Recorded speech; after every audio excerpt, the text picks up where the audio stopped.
This is Democracy Now! I'm Amy Goodman with Juan Gonzalez.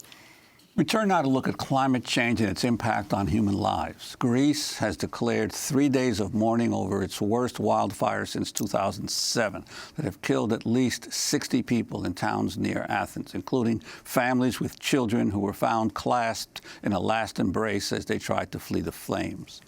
Greece and other European nations have been facing record heat and an unusually dry summer.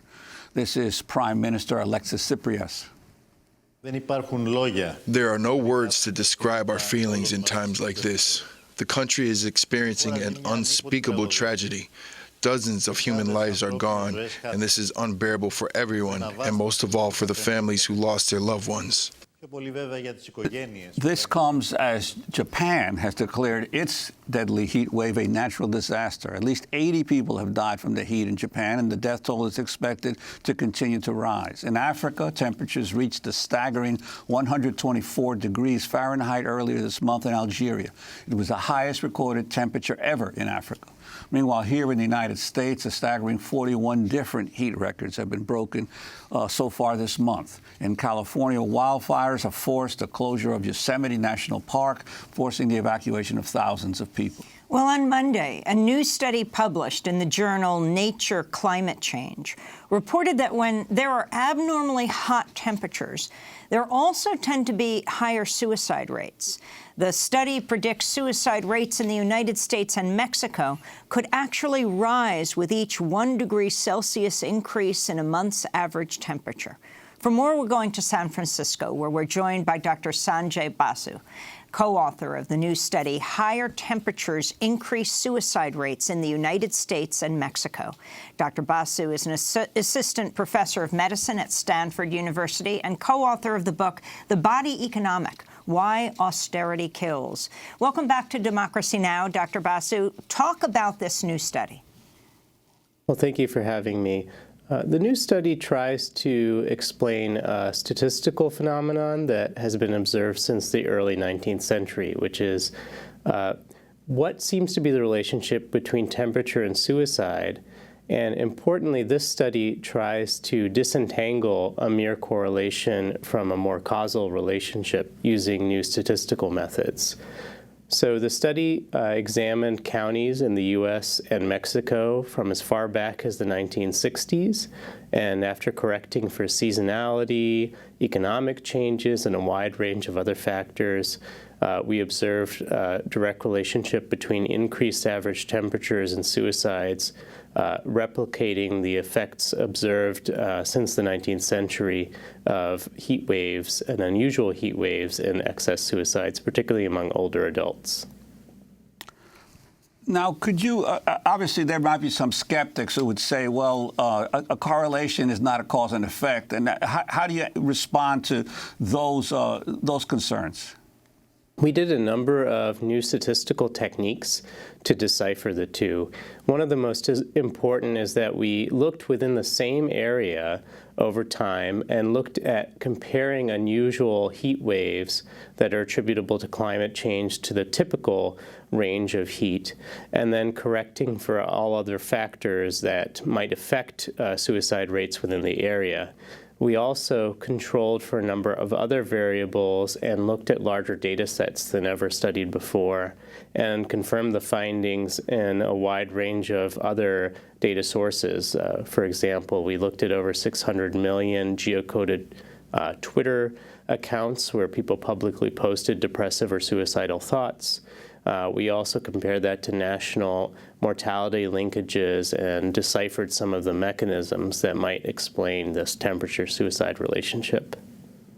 And you found a 1 degree Celsius increase in average monthly temperature correlates with increases in the monthly suicide rate in the United States and in Mexico. Talk about the differences you found in our two countries. One of the key issues between the two countries is not only the higher average temperature in Mexico, but also some differences in the economics of the countries and in the typical work that people have in the countries. There have been prior studies that examined how people in different job sectors and at different income levels are affected by temperature increases due to climate change. In our case, we actually found remarkably consistent increases in the risk of suicide across a number of sectors, rather than simply isolated to, for example, people in the agricultural sector. Yeah, I was going to ask you about that because one would think that the impact of climate change, especially economically, would be felt even much more so in people in the countryside rather than the cities. But you didn't see any distinct or qualitative difference between the impact for rural areas versus urban areas? Yeah, it was rather remarkable. Over time, it appears that although in earlier years of climate change, rural areas are disproportionately affected, and we do still see, for example, the relationship between a bad harvest year and increased suicides. As time has progressed, and as both urban and rural populations are affected by climate change, we actually see the beginning of consistency across all groups, such that individuals across a number of employment sectors and locations appear to be almost equally affected now. You also examined whether monthly temperature also correlates with patterns of depressive posts on social media containing certain keywords like depressed, lonely, suicidal. Talk more about that, so we're not just talking suicide here. And also, are you sure that it's not that people get more depressed the more they use social media? That may be a separate phenomenon. But we also looked at correcting over time for trends in social media use and how much people use these words within locations, just as a temporal trend, as a routine trend over time, versus their use of these words, in particular words that have in previous studies related to their suicide risk, in unusually warm months within the same location versus normal months within the same location, and even for the same person.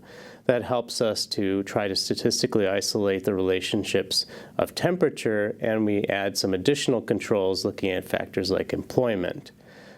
So there may be separate relationships, and certainly there's multiple factors relating to mental health. We try to disentangle that portion that seems to relate in particular to increasing temperatures. You also co-wrote a new study on the impact of climate change on the world's food supply. What did you find there? And also, is there a link to farmer suicides in India? Certainly the issue of farmer suicides in India has been appropriately brought to light over the last few years, as suicide rates seem to increase in times of economic devastation, and particularly devastation after inclement climate events. But we seem to find that there's a second phenomenon that's been less discussed. As carbon dioxide increases in the atmosphere, the nutritional quality of staple crops appears to decrease remarkably. The vitamin and mineral content of key crops that are the major staples for particularly low and middle income countries decreases in nutrient quality for important nutrients like iron and zinc. And we find, in fact, that the rates of nutrient deficiency that can lead to important diseases are expected to increase dramatically in the context of climate change. Dr. Sanjay Basu, we want to thank you for being with us, Assistant Professor of Medicine at Stanford University, co-author of the new study, Higher Temperatures Increase Suicide Rates in the United States and Mexico, co-author of the book, The Body Economic, Why Austerity Kills. This is Democracy Now! When we come back, how Central American activists here in this country are organizing against President Trump's immigration policies. Stay with us.